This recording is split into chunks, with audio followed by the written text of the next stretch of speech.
कर दी हर्ष, मैंने रिकॉर्डिंग तूने सुना नहीं था। चलिए, so let's talk a little bit about arithmetic progressions because मैं एक तो देखिए जो चैप्टर मैं दोबारा पढ़ा रहा हूँ अभी, जैसे मैंने क्वाड्रेटिक इक्वेशंस पढ़ाया था, तो जो मैं दोबारा पढ़ा रहा हूँ वो 2 बार पढ़ाई कहा जाएगा, वो रिवीजन नहीं कहा जाएगा। ठीक है, मैं रिवीजन 3rd टाइम में कराता हूँ। और लास्ट टाइम जब मैंने क्वाड्रेटिक इक्वेशन चालू कराया था तो कम से कम 20-25 मिनट तक आप लोगों को जो लेक्चर दिया था वो मैं दोबारा नहीं देना चाहता, सिर्फ 2 मिनट में समझाना चाह रहा हूँ कि अगर आपने पहले पढ़ा हुआ है, देखा हुआ है, बट आपने किया कुछ नहीं, तो ये आपका दूसरा और आखिरी मौका है। हर चैप्टर में आपको ये दूसरा और आखिरी मौका मिलेगा। तो जैसे मैंने क्वाड्रेटिक इक्वेशंस को कस के पढ़ाया, कस के टेस्ट लिया और कस के नंबर दिए, आपके पास आ भी चुके हैं। और जिसके नहीं आए उनके घर पे बात हो रही है, जिनके कम पर्सनली भी बात करिए, मैंने सबको पता है इंडिविजुअल। जिनके अच्छे आए उनको तो कुछ कहने, तो कहने का मतलब ये है कि अभी सेम चीज बार बार नहीं दोहरानी पड़े मुझे। मैं 2nd टाइम कोर्स करा, तो जो बच्चे बाद में आए हैं, अब कई बच्चे कहेंगे सर हम तो पहली बार ही पढ़ रहे हैं, तो भैया पहली बार ही पढ़ोगे और आखिरी बार ही पढ़ोगे, क्योंकि अब इसका रिवीजन होगा। जब भी होगा रिवीजन होगा, और रिवीजन हमेशा 50% टाइम में होता है। अभी जो मैं पढ़ा रहा हूँ आपको बार बार दूसरा चैप्टर, मैंने आप लोगों को क्वाड्रेटिक पढ़ाया है, अभी ये पढ़ा रहा हूँ, अभी ट्रिग्नो होगी, अभी कोऑर्डिनेट होगी। हर इंसान को मौका मिलेगा। जो बच्चा पहली बार आया आराम से कोर्स करेगा, जो पहले आ गया था मगर मौज की जिंदगी जी रहा था उसको दोबारा मौका मिल रहा है। सिर्फ उन बच्चों को मैं आगाह कर रहा हूँ कि जो 2 बार पढ़ाने के बाद में भी उस काम को नहीं कर रहे, क्योंकि उनकी मैं ना तो कोई मदद कर पाऊंगा ना मैं कुछ और कर सकता हूँ। तो ये फिर से एपी चालू है, आपके पास दूसरा मौका है, आखिरी मौका। आप जो भी है आप इसको पढ़ लिख के, जो मैंने आपको कहा है कि जब भी मैं 2nd चैप्टर पढ़ाऊँ के पैकअप करके साइड में हो जाना चाहिए। तो same I expect with AP also. और इमीडिएटली अब जैसे मेटल्स नॉन मेटल्स हुआ था, एपी हुआ था, इमीडिएटली इनका टेस्ट होगा। तो पढ़ाऊंगा मैं वही पूरा डिटेल में, आपको टेंशन लेने की कोई जरूरत नहीं है। गोल्डन चांस है जो लोग पढ़ रहे हैं कि कोई कंसेप्ट रह गया, कुछ हो गया, ये हो गया, वो सारा हो जाएगा। तो जो लोग पहले पढ़ चुके हैं उनको दोबारा मौका मिल रहा है, और जो पहली बार पढ़ रहे हैं उनको समझना है, मैं पूरा डिटेल में समझा रहा हूँ। ठीक है बच्चों, that's it. So without wasting any more time I will start arithmetic progressions. मैंने काफी सोचा, फिर मुझे लगा कि यही चैप्टर आप लोगों को पढ़ाना चाहिए। तो अर्थमेटिक प्रोग्रेशंस के बारे में पहले एक बार आपको intro, because arithmetic progression is a concept. अब क्वाड्रेटिक इक्वेशंस, लीनियर इक्वेशंस अलग चीजें होती हैं। जो बच्चे पहली बार पढ़ रहे हैं वो बहुत ध्यान से सुनना। जो बच्चे पहली बार एपी को भुगत चुके हैं उनको तो कुछ ध्यान होगा ही होगा कि हाँ यार इसमें तो बड़ा माथा पड़ी का काम है। क्वाड्रेटिक इक्वेशन, लीनियर इक्वेशन में क्या था, फॉर्मूला देखा, वैल्यू डाली, ज्यादा से ज्यादा फैक्टराइजेशन सीखना पड़ता था। तो उसमें कुछ ही बच्चे जो थे उन्होंने खराब परफॉर्म किया, बाकी यूजुअली सब बच्चों ने अच्छा परफॉर्म किया। जो मैंने बताया याद रखा, मैंने अच्छे क्वेश्चन दिए, उनको सॉल्व करा, I am very happy. But AP जो है, अर्थमेटिक प्रोग्रेशन है, आपका कोऑर्डिनेट ज्योमेट्री है, ट्रिग्नोमेट्री है, ये बेसिकली क्या है कि ये कंसेप्ट के टॉपिक होते हैं। अब जो बच्चे सिर्फ अपने रट्टे के दम पे या हार्ड वर्क के जबरदस्ती याद करने के दम पे आगे बढ़ रहे थे, उनको एपी चालू होते ही, कोऑर्डिनेट ज्योमेट्री चालू होते ही तकलीफ आना चालू हो जाएगी। क्यों? क्योंकि उसके अंदर आप ऐसे नहीं कर सकते कि आप बस क्वेश्चन सॉल्व कर रहे हो, करे जा रहे हो। नहीं, यू नीड टू अंडरस्टैंड। फायदा इसका ये है कि इसमें वो वाले सॉल्यूशंस इतने हैवी नहीं होते हैं जितने बाकी टॉपिक्स के अंदर होते हैं। हर चैप्टर के अपने अलग एडवांटेजेस होते हैं, डिसएडवांटेज। तो आप अगर कॉन्सेप्ट समझ लोगे तो आपको क्वेश्चंस तुरंत समझ में आ जाएंगे और 2-2 लाइन के आंसर होते हैं। देखिए, so AP is basically the first step. Arithmetic progression जो 10th क्लास में इंट्रोड्यूस होता है, वो बेसिकली एक पूरा मैथ्स का अगेन एक होल एक अलग ही एरिया है जिसको कि सीरीज या प्रोग्रेशंस के नाम से जाना जाता है। उसमें कई तरह की सीरीज होती है। देखिए कुछ भी नंबर्स लाइन में लिखे हुए हैं वो सीरीज ऑफ नंबर्स है। आपका टेलीफोन नंबर भी एक सीरीज ही होता है, कुछ भी देख लो आप सीरीज होता है। गिनती 1 2 3 4 भी सीरीज होती है, 3 की टेबल 3 6 9 12 भी एक सीरीज होती है। 2 की पावर 1 2 होता है, 2 की पावर 2 4 होता है, 2 की पावर 3 8 होता है, ये भी एक सीरीज होती है। 3 इंटू 2 6 होता है, 6 इंटू 2 12 होता है, 12 इंटू 2 24 होता है, ये भी एक सीरीज होती है। नंबर्स लाइन से लिखे हुए सीरीज। तो सीरीज बहुत तरह की होती है मैथमेटिक्स के अंदर। अब ऑब्वियसली 10th क्लास में जब आप पहली बार सीरीज पढ़ रहे हो तो आपको जो सबसे समझने में इजी है, जो इजी लगती है, होती नहीं है हिसाब से तो वो भी अच्छी होती है। अब 11वीं 12वीं में जाओगे तो आपको ए भी हंसी मजाक निकलने लग जाएगी। तो उनमें उनमें जो एक प्रोग्रेशन सबसे फर्स्ट नंबर का होता है समझने के लिए, वो होता है अर्थमेटिक प्रोग्रेशन या अर्थमेटिक सीरीज। सीरीज और प्रोग्रेशन एक ही वर्ड होता है। तो वो आपको इस साल दिया गया है। तो मैंने आपको पिछली बार भी बोला था कि जब आप 11th क्लास में पढ़ोगे अगर मैथमेटिक्स, तो आपके प्रोग्रेशन नाम का चैप्टर आएगा, तब आपको एपी फिर से पढ़ना पड़ेगा। तो काफी हद तक आप जानते होंगे, उसके थोड़े से एडवांस क्वेश्चंस कर लेंगे। एपी होगा आपका, जीपी मैंने बताया था ज्योमेट्रिक प्रोग्रेशन होता है, हार्मोनिक होता है, फिर मिक्स होते हैं, ज्योमेट्रिक हार्मोनिक मिक्स अर्थमेटिक जो भी है आप 11वीं क्लास में देखिएगा। तो वो फिर आपको अलग अलग पढ़ने पड़ेंगे, लेकिन कंसेप्ट सबका सेम ही रहेगा क्योंकि प्रोग्रेशन आप समझ चुके होंगे।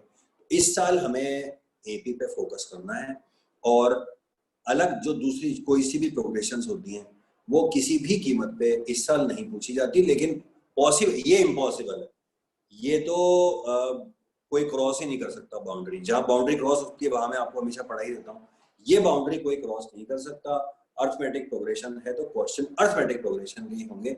वो एक अलग बात है कि आर डी शर्मा में 11th के एपी के क्वेश्चन 10th में लिखे हुए हैं, कहानी है, लेकिन एपी के अलावा कुछ और नहीं। क्योंकि as far as I remember कुछ दिन पहले शायद मुझे प्रद्युमन ने एक क्वेश्चन भेजा था, वो कहाँ से भेजा था उसने करके, हो सकता है आर डी शर्मा ही महान आदमी उसने लिख दिया होगा। तो उसमें जी ये ज्योमेट्रिक मीन और अर्थमेटिक मीन के क्वेश्चन के बारे में कुछ पूछा था। मैंने उसको यही कहा था, मैंने कहा ये तो किसी भी हालत में इस साल नहीं कर सकते, करना ही नहीं है, कोई मतलब ही नहीं है। Because you student of 10th class doesn't know the meaning of a geometric mean। उसको अर्थमेटिक मीन समझ में आ जाए वही बहुत है, ज्योमेट्रिक मीन तो वो जानता ही नहीं सपने में भी होता क्या है। तो nobody can ask you these things। Arithmetic progression क्या है, बहुत सिंपल है, देखिए एग्जाम्पल से समझा सकता हूँ। जो आपकी नॉर्मल बचपन से आपने जहाँ से जिंदगी की मैथ्स की पढ़ाई चालू की थी, 1 2 3 बोल के, वो एक ये देखिए, एक तो ये सीरीज मैंने लिख दी है। एक आपका कोई जैसे 3 का टेबल में बोल रहा था, 3 का टेबल मैं आपके लिए लिख देता हूँ, और आपको एग्जाम्पल दिखाने के लिए माइनस में भी चले जाता हूँ। सो लेट्स टेक -3 या -13, -9 -7 डैश डैश डैश। और आपको कुछ और तरह का एग्जाम्पल दिखाने के लिए मैं ये बना देता हूँ 5 9 13 17। ये सिंपल एग्जाम्पल्स हैं एपी के। तो आप देख सकते हैं कि अर्थमेटिक प्रोग्रेशन किस तरह से बनती है। आप इन सब में अगर देखें तो टेक्निकल लैंग्वेज में आपको समझाऊं तो इन सब के अंदर कोई सी भी जो दो टर्म्स है ना, उन सब के बीच में डिफरेंस सेम है। जैसे इन दोनों के बीच में 1 का है, फिर इनके बीच में 1 का है। ये तो मैथमेटिकल लैंग्वेज हो गई। सिंपल लैंग्वेज में देखें तो ये एपी कैसे बनी है, आप +1 करते जाइए तो ये एपी बन गई। ये +3 करके बनी हुई है। दुनिया की हर मल्टीप्लिकेटिव टेबल एक अर्थमेटिक प्रोग्रेशन है। क्योंकि 12 की टेबल है तो वो कैसे बनती है, 12 + 12 24, जिसको आप बोलते हो 12 2s are 24, 12 3s are 36। तो 12 24 36 48 ये सब 12 ऐड कर करके बनते हैं। ये हो गया आपका ऐड का एग्जाम्पल हो गया, ये मल्टीप्लिकेटिव टेबल का एग्जाम्पल हो गया। माइनस का एग्जाम्पल मैंने इसलिए दिया ताकि आपको ये गलतफहमी ना रह जाए। अब देखिए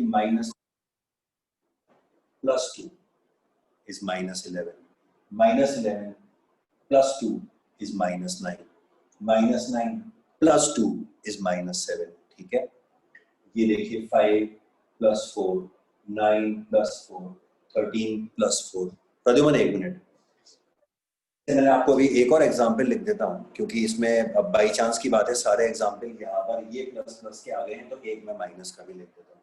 जैसे 3, 10, 5, 0, -5, डैश डैश डैश। इसमें देखिए 15, -5, 10, -5, -5। तो ये मेरे हिसाब से हर तरह का पॉसिबल एग्जाम्पल मैंने लिख दिया।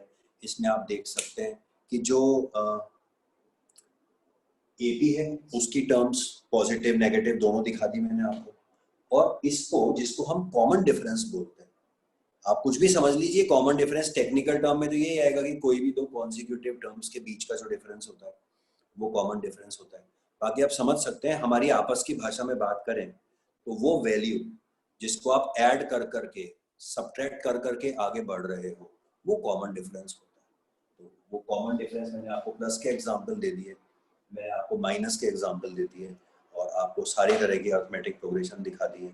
तो इसीलिए अर्थमेटिक प्रोग्रेशन सबसे सिंपल होती है। ज्योमेट्रिक प्रोग्रेशन होती है वो अलग होती है, वो मल्टीप्लाई करके बनती है, वो सब अगली बार आएगा। फिर उसकी जो लोग पढ़ चुके हैं चैप्टर याद है आपको, जनरल टर्म, एन, एसएन, वो फिर क्या होता है हर तरह की प्रोग्रेशन का अलग अलग होता है। अभी ये सबसे सिंपल प्रोग्रेशन होती है जो चीजों को ऐड करके या सब्ट्रैक्ट करके बनती है। तो this is all about AP. ठीक है, एक दो चीजें और बतानी है, जैसे कॉमन डिफरेंस। अब आप चैप्टर स्टार्ट कर रहे हैं तो मैं फिर बोल रहा हूँ इसमें फॉर्मूले दो ही है, याद होगा जो लोग पढ़ चुके हैं। दो फॉर्मूले के ऊपर क्वेश्चन 100 तरह के आते हैं जो सब देखने में डिफरेंट होते हैं, उसके लिए समझ में आना जरूरी है, वो मैं समझा दूंगा अभी। और उसके अलावा एक जो जहां से शुरुआत होती कहते हैं ना एबीसीडी, एबीसीडी में जो बातें ध्यान रखनी चाहिए जो हमारे आगे तक का माहौल खराब कर देती है अगर हम ना पढ़े तो। कॉमन डिफरेंस आदत डालें निकालने की हमेशा, इमेजिनेशन में नहीं। मन में कर लीजिए लेकिन करके देखिए, इमेजिन मत कीजिए। जैसे जैसे ये वाला एग्जाम्पल देता हूँ, इस एग्जाम्पल में बहुत लोगों के मन में, जिनमें मैं भी शामिल हूँ, एकदम से इसको देख के दिमाग में आएगा कि -2, लेकिन नहीं है ना, देखिए आप, नहीं है -2, -13 और -2 होता तो -13 और -2 -15 होता है, -13 गलत हो गया ना। तो इमेजिन मत कीजिए, क्योंकि आपने अगर डी इमेजिन गलत कर लिया तो पूरा कवर हो जाएगा। जैसे अभी मैंने आप लोगों को जो पेपर चेक करके दिया है उसमें मैंने बहुत सारे बच्चों को एक स्टेटमेंट लिख के दिया है, जिन जिनको लिखा है उनको याद आ जाएगा।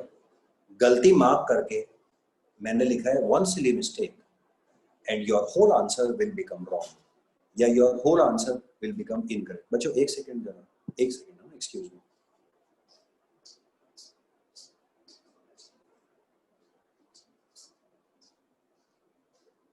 हाँ, so I was saying that, तो वो चैप्टर अलग था, ये चैप्टर अलग है, मगर गलतियां वही हैं।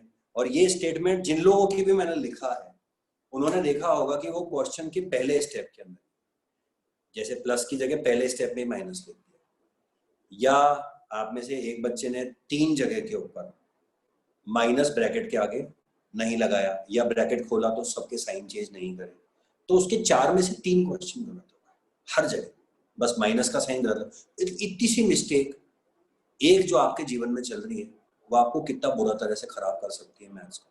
तो ऐसी ही एक छोटी सी मिस्टेक, डी गलत सोच लिया तो सब कुछ गलत है, क्योंकि क्वेश्चन में काम ही क्या आता है, 2 चीजें काम आती है।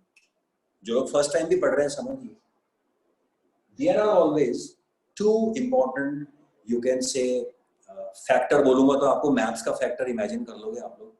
There are only 2 parameters in an AP, exclusive, जो एक एपी को एक्सक्लूसिव बनाते हैं। एक्सक्लूसिव मतलब फिर उस जैसी एपी कोई और नहीं है, वो होते हैं ए और बी। मतलब आप समझ लो कि इनकी पहचान इसी से होती है। एपी दिखे ना दिखे, ए और डी पता होना तो दुनिया में सब पता है। ए का मतलब होता है फर्स्ट टर्म और डी का मतलब होता है कॉमन डिफरेंस। दुनिया में ऐसी कोई भी 2 एपी नहीं हो सकती है कि जिनका ए और डी सेम। जैसे ये एपी देख लीजिए, ये देख लीजिए, इसका ए कितना है 15, डी कितना है -15। अब ए जिसका 15 हो और डी जिसका -5 हो, वो एपी यूनिवर्सली यही चलेगी। अब आप चले जाइए, निकलवा लीजिए, पहली टर्म 15 और 5 कॉमन डिफरेंस है, तो दुनिया में कहीं पर भी कोई भी अगर एपी बनाएगा इसको और इसको लेके, तो उसकी यही एपी बनेगी। आप समझ गए ना मेरी बात? तो इस एपी की पहचान किससे? इससे और इससे। समझ गए? ये एपी मैं आपके सामने से मिटा भी दूं तो भी एपी जिंदा रहेगी 15 और 5 से, -5 से। ये होता है। अब आप बताइए, अब आप समझे क्या? ए और डी में से अगर आपने कुछ गलत ले लिया गलती से, तो आपका आगे का क्वेश्चन कैसे सही होगा? जैसे आपका क्वाड्रेटिक फॉर्मूले के अंदर है, आपने ए बी सी को कुछ गलत ले लिया, तो आपका आगे का क्वेश्चन कहां से सही होगा? इनिशियल वैल्यूज आर रॉन्ग तो पूरा नहीं। और मैं एक बात और बता देता हूं, मैंने कई बच्चों को उनमें नंबर दिए हैं, तो मैं उनको अभी ये बात बता देता हूं कि ये मैंने नंबर उनको इसलिए दिए क्योंकि मैं आपसे सहानुभूति रखता हूं। मैं एक स्टूडेंट फ्रेंडली का मतलब स्टूडेंट्स के साथ में फ्रेंड्स नहीं हूं। मैं स्टूडेंट फ्रेंडली मतलब आई अंडरस्टैंड कि गलती होती है। उस गलती की सजा देने की बजाय उसको बता के और फिर उसको एनकरेज करना चाहिए कि वो गलती ना करे। इसलिए मैं उसमें मार्क्स देता हूँ नोट डाल के। तो मैं आपको ये बात और बता देता हूँ कि एग्जाम में, बोर्ड के अंदर, नोबडी इज योर फ्रेंड। वो तो आपका स्टार्टिंग में गलत हो गया, वो आपको 0 नंबर देगा। तो कई लोग ऐसे हैं जिनके 10 में से 8 नंबर आए, वो अगर एग्जाम के अंदर उसको कैलकुलेट करें तो उनको 4 नंबर मिले। मेरे दिए हुए मार्क्स जो है वो एनकरेज करने के लिए है, वो आपको बिगाड़ने के लिए नहीं है। तो इसीलिए अब देखिए, सेकंड टाइम पढ़ा रहा हूं तो मैं कोई भी एस्पेक्ट नहीं छोड़।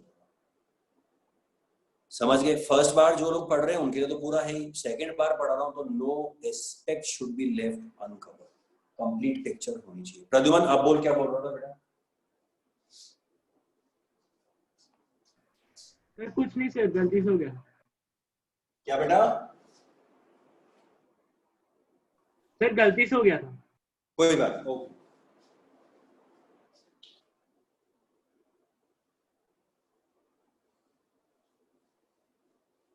तो जैसा हमने पहले करा था, क्या करेंगे कि पहले एक एक एस्पेक्ट समझते हैं। एक फॉर्मूला देखिए, 2 फॉर्मूले होते हैं। जो लोग फर्स्ट टाइम पढ़ रहे हैं वो बात ध्यान से सुने। 2 फॉर्मूले होते हैं, 2 ही पढ़ने हैं। कितना आसान काम हो गया बताइए। लेकिन उन फॉर्मूलाज को क्वेश्चंस में यूज कहाँ और कैसे करना है, उसकी ट्रेनिंग में आपको अगले आने वाले कुछ दिनों के अंदर दूंगा। तो पहले उन फॉर्मूलाज से, एबी से, और उसमें लिखी हुई टर्म से, जो सिंबल्स होते हैं, वो आज मैं आपको आजकल में उनसे कंफर्टेबल करवा देता हूँ। उनसे कंफर्टेबल होने का मतलब है कि हमारा 60-70% काम हो गया। तो देखिए, एक एग्जाम्पल से समझाता हूँ। जैसे पहला फॉर्मूला लिख लेता हूँ, देखिए, या चलिए छोड़िए, पहले फॉर्मूला नहीं, पहले कुछ और बताता हूँ।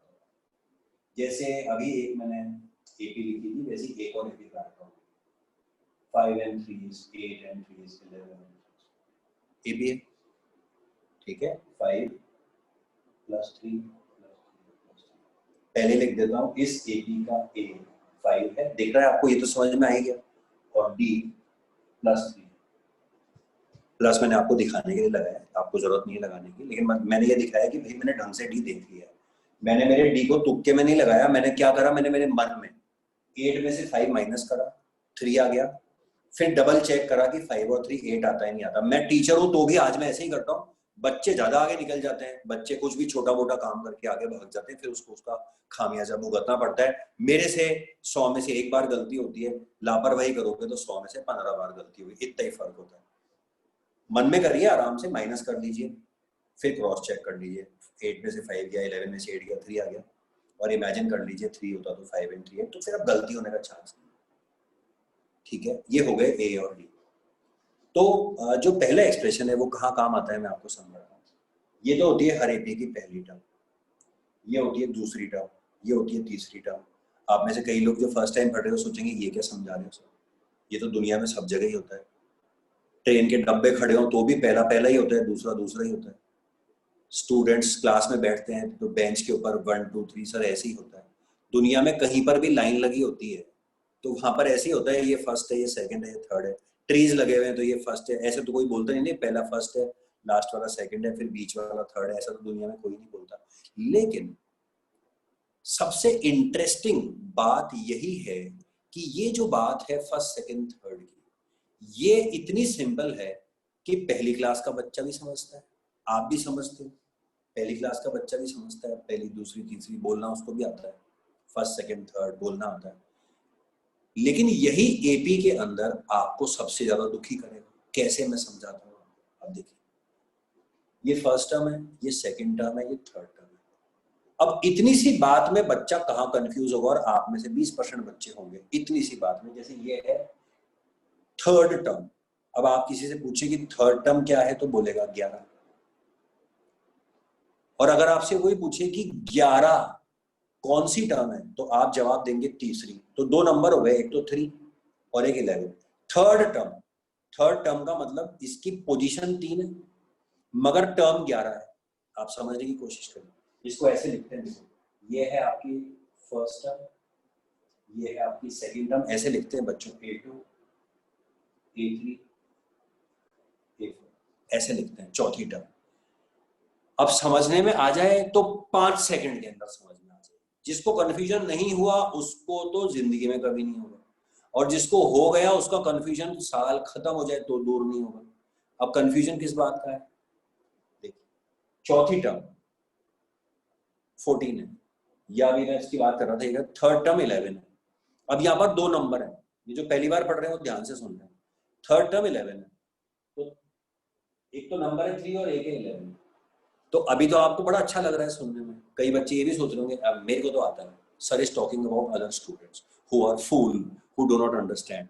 आप भी उनमें से एक हो सकते हैं। कहानी चालू होगी जब पता लगेगा कौन फूल है और कौन समझदार है। तो अभी तो सब दिख रहा है क्योंकि मैं बोल रहा हूं और दिखा रहा हूं, तो आपको शक कहां से होगा। मैं दिखा रहा हूं कि तीसरी टर्म 11 है, तो मैं आपसे पूछूंगा बताओ तीसरी टर्म कौन सी है, तो आप बोलोगे सर 11 है। और मैं आपसे पूछूंगा बताओ 11 इस एपी में कौन सी नंबर की टर्म है, तो आप बोलोगे सर तीसरी है। हर आदमी बोलेगा। लेकिन जब क्वेश्चन करने की बारी आएगी, फॉर्मूला लगाने की बारी आएगी, तो आप में से मैक्सिमम जगह 3 की जगह 11 और 11 की जगह 3 डालो, जबकि कहानी कुछ भी नहीं है। ये कहानी वही है, तीसरी टर्म 11 है तो सिंपल है। तीसरी टर्म इसको ऐसे लिखते हैं A3 इज इक्वल टू 11। तो ये जो टर्म लिखी हुई, ये जो टर्म मतलब ये जो नंबर लिखा हुआ है 3, ये क्या है, ये है पोजीशन। इसको आप पोजीशन ही बोलोगे ना अंग्रेजी के अंदर। भाई लाइन से जो लोग भी खड़े हुए हैं उसमें से जो तीसरे नंबर पे खड़ा हुआ है उसका 3 नंबर क्या है, उसकी पोजीशन। आपकी क्लास में जिसका थर्ड रैंक आया है उसकी पोजीशन क्या है, उसकी 3 उसकी पोजीशन है। लेकिन उसका नाम तो कुछ भी हो सकता है ना। तो वो जो फर्क है, आप अलग है और आपकी पोजीशन अलग है, होती है नहीं होती है। मैं थर्ड रैंक आया हूं, तो रैंक तो मेरा 3 है, मगर थर्ड रैंक आया किसका है, वो मेरा है, आई एम दीपक। तो फर्क है या नहीं है। तो ऐसी बातों में तो कोई कंफ्यूज नहीं होता, ऐसी बातों में तो कोई कंफ्यूज नहीं होता। आप पूछो कि तुम कौन हो, कि सर मैं नंबर 3 हूं, ऐसा तो कोई नहीं बोलेगा। मैं थर्ड रैंक हूं, कोई नहीं बोलेगा। यहाँ पढ़ाई के अंदर सब बोलने लग जाते हैं। तो अभी से देख लीजिए, जैसे मैं बोल रहा हूं आपको रोल नंबर 5 इज, देखिए ऐसे देखिए इसको, roll number 5 is, let's take some Yash. Roll number 5 is Yash. तो ये मैं यहाँ लिख देता हूँ आपको दिखाने के लिए। तो दो अलग अलग चीजें होंगी। रोल नंबर 5 कौन है, वो यश है, और यश का रोल नंबर क्या है, वो 5 है। वही चीज एपी में देख लीजिए, A3 इज इक्वल टू 11, ये पोजीशन है, ये रोल नंबर 3 है। थर्ड टर्म कौन है, एपी में लिखा हुआ कौन है, एपी में क्या 3 लिखा हुआ है क्या, नहीं ना, एपी में ये लिखा हुआ है। ये है टर्म, टर्म मतलब जो एपी में लिखी हुई है वो ये है, और इसकी पोजीशन है वो है नंबर 3। समझे या नहीं समझे। तो दो चीजें होती है, एक होती है टर्म और एक होती है उसकी पोजीशन। और पहचान मतलब तो मैंने बता ही दिया कि टर्म कौन सी होती है, जो लिखी होती है एपी के अंदर, और पोजीशन कौन सी होती है कि वो कौन से नंबर पे लिखी हुई है। अब देखिए इसकी पोजीशन है 4, इसकी 3, इसकी 2, इसकी 1, लेकिन टर्म्स कौन सी है, वो है 5, 8, 11, 14। ये फर्क समझ में आया। अब बाद में जब आप में से कुछ बच्चे क्वेश्चंस में कंफ्यूज होंगे तब मैं आपको और तरीके बता दूंगा, क्योंकि जब क्वेश्चंस बनते हैं तो कंफ्यूजन होता ही होता है, क्योंकि नंबर ही नंबर लिखे हुए आते हैं। तो जो 2 नंबर लिखे होते हैं बच्चे उसमें से किसी को पोजीशन किसी को टर्म लेते रहते हैं। तो अभी से देख लीजिए, अभी से एक पहचान भी देख लीजिए। पोजीशन की एक खासियत होती है, ये जिन बच्चों का दिमाग इस चीज में नहीं लगता है उनको समझाने के लिए मैंने एक तरीका निकाला हुआ है कि देखिए पोजीशन की एक खासियत होती है। अगर आप नहीं पहचान पाए क्वेश्चन के अंदर, तो पोजीशन की एक खासियत होती है कि अगर वो ऐसे लिखी हुई है तो वो इसके नीचे या लिखी होगी, पहली खासियत। और अगर अंग्रेजी में लिखी होगी तो 3 नहीं लिखा होगा, 3rd लिखा होगा, ये पहचान। 4th, the 4th term is 14। आपको इसी से समझ में आ जाएगा। ये अभी से आपका इलाज भी कर रहा हूं, समझा खूब दिया मैंने। मैं चाहता तो 1 मिनट में ये समझा के भी काम खत्म कर सकता था, लेकिन पहले मेरा काम है एक्सप्लेनेशन देना। मैंने आपको जेन्युइनली समझा दिया, रोल नंबर वगैरह का एग्जाम्पल लेके। अब कभी कंफ्यूज हो तो ये सबसे बड़ी पहचान। ये जिसके ऊपर कुछ टीएच फीएच लगा हुआ है ये तो पोजीशन ही होगी, और जिसके ऊपर कुछ नहीं लगा हुआ ये टर्म ही होगी। समझे या नहीं समझे, बताओ वाजिब बात है या नहीं। और ऐसे लिखा हुआ है तो भी जिसके ऊपर कुछ नहीं है वो तो टर्म है, और जो ये ए के नीचे लिखा हुआ है या जिसके ऊपर पोजीशन लिखी हुई है, क्योंकि पोजीशन हमेशा ऐसी होती है, first, second, third, fourth. Position ऐसे नहीं होती है 1 2 3 4, नहीं होती है। हम बोलते ऐसे ही हैं अंग्रेजी के अंदर, मेरी रैंक 5th आई है। हम कभी नहीं बोलते कि मेरी रैंक 5 आई है। सुनने में अजीब सा लगता है, आपको सुनने में अजीब सा लगेगा कि मेरी रैंक 5 आई है। अरे भाई 5th रैंक आई है ऐसे बोलते हैं ना, तो 5th, 5 के ऊपर टीएच। तो पोजीशन के ऊपर हमेशा कुछ ना कुछ होता है। अब मेरे ख्याल से आप समझ गए होंगे। तो आमतौर पर बच्चे एपी क्यों नहीं कर पाते, क्योंकि यूजुअली ये सब समझाने से पहले ही उन पर एक फॉर्मूला थोप दिया जाता है, an = a + n-। अब उसके बाद में बच्चा 2-4 दिन तक सोचता ही रहता है कि कहां पर क्या वैल्यू डालनी है।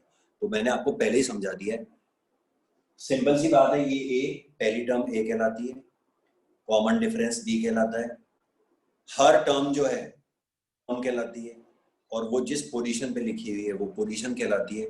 और पोजीशन यहाँ नीचे लिखी होती है, या अंग्रेजी में लिखा हो तो टीएच पीएच के नीचे लिखी होती है।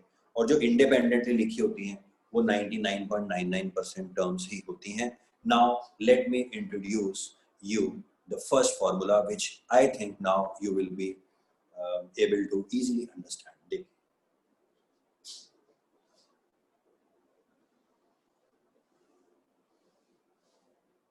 so the first formula is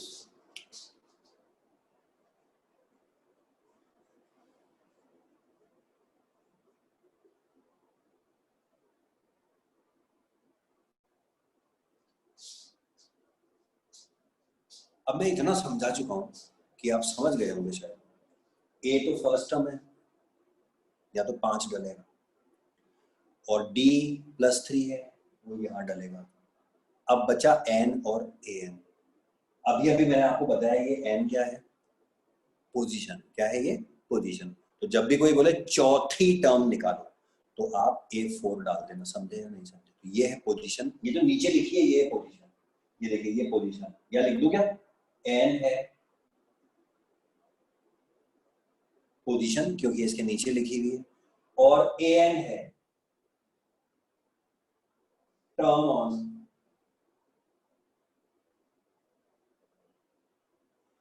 N position. ये टर्म दोबारा याद दिलाऊं आपको, पिछला वाला क्या लिखा था यहाँ पर मैंने, A3 = 11। याद करिए, 3 क्या था, पोजीशन थी, और 11 क्या था, टर्म। 11 मतलब A3, 3 इज पोजीशन। जब मैं बोलता हूं थर्ड टर्म तो 3 तो पोजीशन होती है, और थर्ड टर्म A3 ये टर्म होती है। अब आप समझ रहे हो मेरे ख्याल से, अब तो कंफ्यूजन चालू नहीं हो गया। कहेगा सर अभी तो आप कह रहे थे 11 टर्म है। अरे 11 टर्म तो है, लेकिन टर्म को तो यही बोलूंगा ना, 11वीं टर्म। तो 11 तो पोजीशन है, मगर 11वीं टर्म को तो 11 बोलूंगा, या तीसरी टर्म है तो सॉरी तीसरी टर्म बोलूंगा ना। समझे या नहीं समझे। A3 is 11 का मतलब द थर्ड टर्म इज 11। तो ये तो होती है टर्म जो कि ये 11 है, A3 बोलो या 11 बोलो, और ये होती है पोजीशन। तो यहां पर देख लीजिए, n तो है पोजीशन, और an का मतलब क्या हुआ, nth टर्म। nth टर्म मतलब n नंबर पे लिखी हुई टर्म। तो अब अगर कोई भी क्वेश्चन आता है तो उसमें जो पोजीशन होगी, पोजीशन, वो पोजीशन तो आप यहां डालोगे n की जगह के ऊपर, और कोई टर्म होगी, टर्म, वो टर्म आप डालोगे an की जगह पर। अब आ गया समझ में। अभी मैं एग्जाम्पल, तो ये फॉर्मूला बेसिकली किसका आता है, पहले दो सबसे बड़े एक मिनट रुकिए जरा, हल्का सा वीडियो पॉज हुआ था, मैं वापस से रिपीट कर देता हूँ इस फॉर्मूले के। अब बच्चों बीच बीच में मुझे आजकल वोटिंग करानी पड़ती है, क्योंकि अभी मैं देख रहा हूँ कि 2-4 बच्चे एकदम से लेफ्ट हो रहे हैं, तो मुझे पता करना पड़ता है कि ये लेफ्ट किस लिए हो रहा है, ये खेलने जा रहे हैं या इनकी प्रॉब्लम चल रही है। मेरा ऑडियो वीडियो हमेशा की तरह से नॉर्मल चल रहा है या नहीं चल रहा, हैंड रेस कर दीजिए बस एक बार जल्दी से।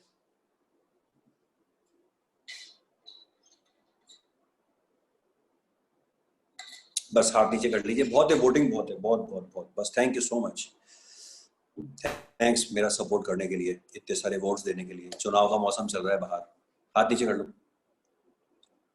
हाँ देवांश हाथ नीचे कर लो, ठीक है। सो ये जो फॉर्मूला है इसके बेसिकली 2 प्राइमरी यूज है, 2। सबसे पहले यूज जिसके दम पर एपी आगे बढ़ेगी, फॉर्मूले के दम पे नहीं बढ़ेगी, फॉर्मूले के यूज के दम पे बढ़ेगी। 2 बेसिक यूज हैं, ये रही एपी, ये तो दिख रही है आपको, पहली, दूसरी, तीसरी, चौथी। आपसे कोई पूछता है कि इस एपी की 50वीं टर्म बताओ, अब ये तो चौथी है, तो 5वीं, 6ठी, 7वीं, 8वीं, मुझे क्या पता 50वें नंबर पे कौन लिखी हुई है, तो आप 50वीं टर्म इस फॉर्मूले से निकाल सकते हो। A50 तुरंत फाइंड कर सकते हो, अभी दिखाता हूँ या लिख भी देता हूँ। फाइंड, अंग्रेजी में लिख रहा हूँ देखो, फाइंड द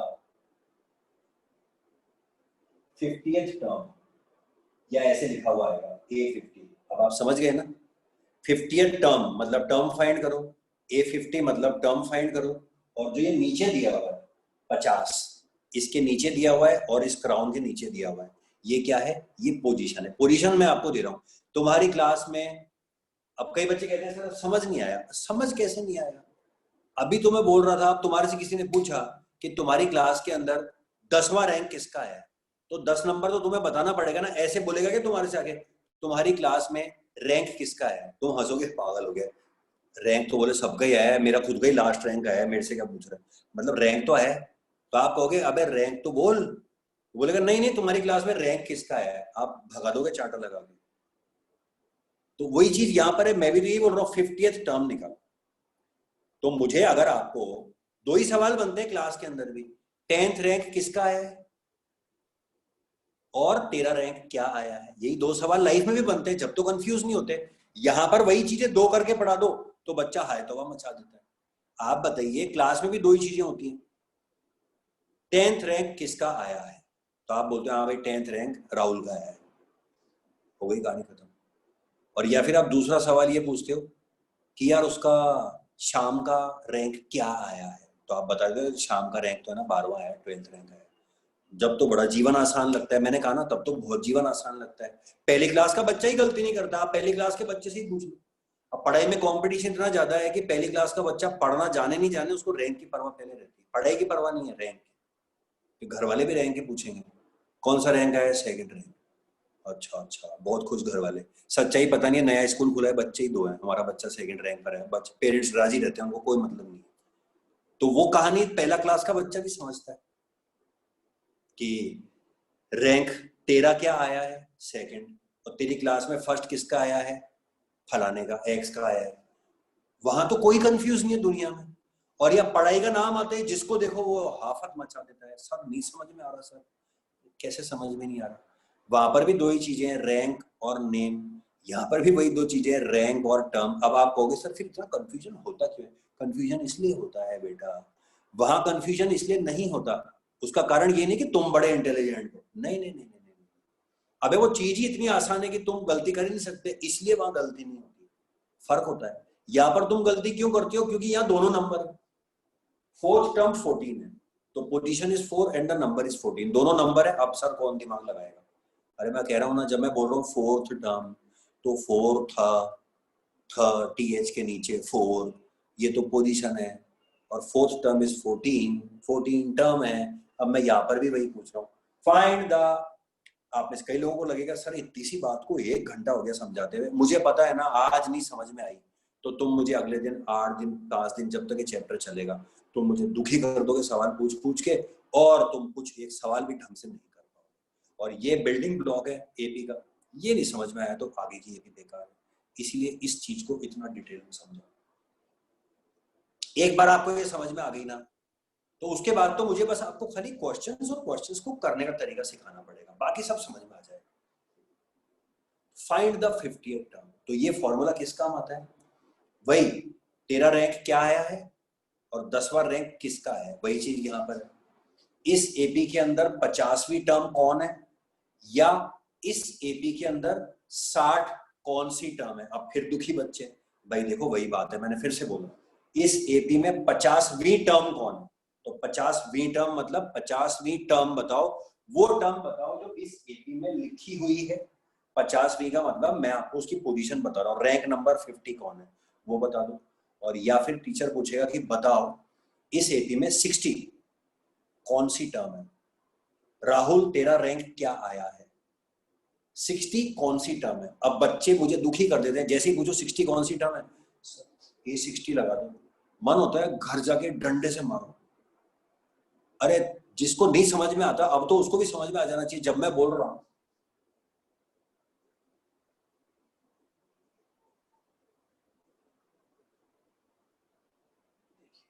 दोनों आपके सामने, और कंफ्यूज करने के लिए 50 लिख लो यार। मैं कहता हूं बुद्धि नहीं चली तुम्हारी नहीं समझ में आया, चाहे रोल नंबर राहुल श्याम वाम सबकी कर ली, हाँ ठीक है आदित्य हो गया, तो वो सब मैंने कर दिया, फिर भी तुम्हारी समझ में, तो भी उसका तरीका भी बता चुका हूं यार। बेटा आप देखो तो सही, कौन सी टर्म है, कौन सी पोजीशन है, आप देख लो। 50th टर्म निकालो, तो ये टीएच के नीचे 50 दे रखिए, मतलब ये पोजीशन है, तो पोजीशन क्या डल जाएगी, एन की जगह 50 डल जाएगा और आप ए 50 निकाल लेना, जिंदाबाद, टर्म निकल गई। इसके अंदर which term of this AP is 50। अब इस 50 के ऊपर तो कोई टीएच पीएच नहीं लिखा हुआ ना, आपको बता दो दी पहचान, तो जिसके ऊपर कुछ नहीं लिखा हुआ है वो क्या है, वो तो खुद टर्म है। टीचर भी कह रहा है बेचारा which term of this AP is 50। Teacher ये थोड़ा ना कह रहा है कि 50वीं टर्म निकालो, टीचर कह रहा है विच टर्म ऑफ, बेटा ये बता दे 50 जो है वो कौन सी टर्म है, कौन सी है, क्या रैंक आया है उसका। तो ये क्या है, ये टर्म है, टीचर इसकी पोजीशन निकालने को कह रहा है, मतलब ये टर्म है, ये तो क्या लिखी हुई है, आपको दिखाऊं, फाइंड द 50th टर्म, इसका मतलब आपको पोजीशन दे रखी है और आपको यहाँ पर लिखी हुई टर्म निकालनी है, और वो which term of this AP is 50, इस पर कुछ नहीं लिखा हुआ, तो ये आपको एक्चुअल के अंदर एपी में कॉमा कॉमा करके टर्म लिखी हुई है, आपको इसकी क्या निकालनी है, पोजीशन। और वापस लास्ट टाइम बोल रहा हूँ, फर्क देख लीजिए, पोजीशन की पहचान है कि उसपे टीएच लिखा हुआ है, तो 50 को 50 की जगह डाल के टर्म निकाल लो, और जिसपे कुछ ना लिखा हुआ हो वो टर्म होती है, उस टर्म को टर्म की जगह डाल के उसकी पोजीशन निकाल लो। ये दो बातें समझ में आ गई तो आपका और मेरा जीवन दोनों का आसान हो जाएगा, क्योंकि मुझे समझाने में मजा आएगा और आपको समझने में मजा आएगा। करके देख ले अब एक बार, फाइंड द 50th टर्म, जो लोग फर्स्ट टाइम पढ़ रहे हैं आई होप उनको समझ में आ गया होगा। फाइंड द 50th टर्म या फिर A50, दोनों में समझ में आ गया, टर्म मांग रहा है A50, 50वीं टर्म कितनी होगी, ए की जगह क्या डलेगा 5, एन की जगह क्या डलेगा 50, एन पोजीशन होती है, दोबारा लिख दूंगी यहाँ पर, n is position, a n is term, या पूरा लिख लो nth टर्म, nth टर्म मतलब एन पोजीशन पे लिखी हुई टर्म, ये पोजीशन है और ये टर्म है, तो यह टर्म निकालनी है तो ये निकल जाएगी, यहाँ पोजीशन डल जाएगी 50 इंटू डी कितना है, आराम से सॉल्व कर लो, 5 + 49 इंटू 3, 49 इंटू 3 मेरे ख्याल से 147 होता है, चेक कर लो सही है, और 147 और 5 जो है आपका 152 निकल गई साहब। ये क्या है 152, ये 50वीं टर्म है, ये राहुल है, रैंक नंबर 50 राहुल, समझ गए। विच टर्म ऑफ दिस 50 मतलब राहुल का रैंक क्या आया है, टर्म है, टर्म यहाँ डलेगी AN50। अब आप समझ गए ना, अब कृपया करके A50 ना निकालें, नहीं तो मैं एड्रेस पूछ के घर आऊंगा, ध्यान रखना, कूटने के लिए, समझ गए। A50 आपको समझाते समझाते मैं ही लिख रहा हूँ 50। कईयों के मन में आ रहा होगा सर आपका एड्रेस बता दो, मैं जानता हूँ कईयों के आ रहा होगा, बट कोई बात नहीं।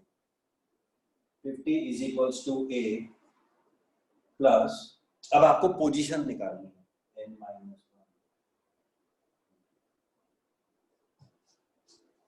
पूछने लगा था तो टर्म थी। ये मुझे पता है इस तरह से क्यों समझाने को मजबूर होना पड़ता है, क्योंकि मेरा एक्सपीरियंस है कि बच्चों को कितना ही समझा दो ना राहुल की रोल नंबर की, वो करेंगे तो वही। बच्चे से पूछो which term of this AP is 116, बच्चा कहेगा अभी बताता हूँ sir, A116 is equal to, समझ में नहीं आता क्या कर रहा है। टर्म दे रखी है तो टर्म की जगह डाल और पोजीशन निकाल। 50 50 में से 5 माइनस हो ही सकता है, 45।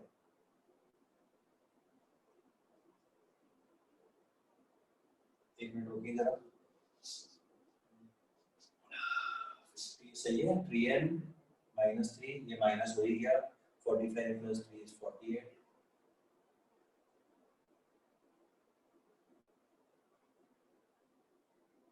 n is equals to 16, n is equals to 16 का मतलब पोजीशन 16 है, ये 16वें नंबर पे लिखी हुई है। ये क्या था, 50वीं टर्म, मतलब 50वें टर्म पर ये लिखी हुई है। ये 50 देखिए निकाल भी दिया मैंने, ये टर्म है, ये 50वीं पोजीशन पर 152 लिखी है, और यहाँ पूछा था 50 कौन से नंबर पे लिखी है, तो आपने नंबर उसका निकाल दिया, ये 16वीं टर्म है। अब आपको समझ में आ गया इन दोनों में क्या फर्क होता है और क्यों कंफ्यूजन होता है।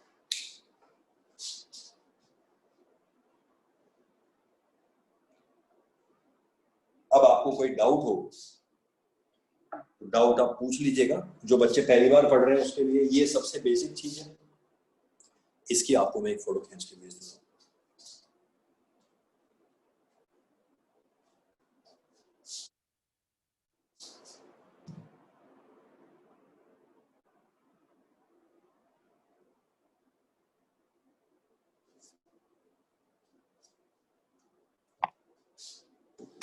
सो बच्चों, ये था इंट्रोडक्शन, और समय का मुझे पता ही नहीं लगा।